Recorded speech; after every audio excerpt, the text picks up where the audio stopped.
सर्वांना स्वातंत्र्य दिनाच्या हार्दिक शुभेच्छा. आज मी उभा आहे असा एक दिवस ज्या दिवशी भारताचे भाग्य उजळले, म्हणजेच 15 ऑगस्ट स्वातंत्र्य दिन. स्वातंत्र्य हा शब्द ऐकला की आपल्या मनात एक थरार उठतो, तसाच खेळाचा आवाज कानात घुसतो, तसाच शूरवीराचा इतिहास हृदयात धडकतो.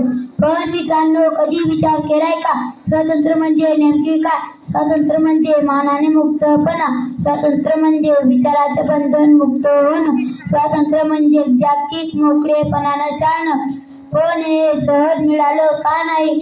हा दिवस एवढा आनंदाचा का नाही? तर शत्रू बलिदान आणि त्याग संघर्षाचा आहे.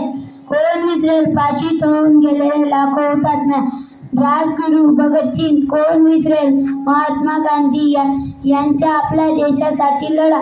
कोण विसरेल लोकमान्य टिळक यांचा आपल्या देशासाठी लढा? जय हिंद, जय भारत.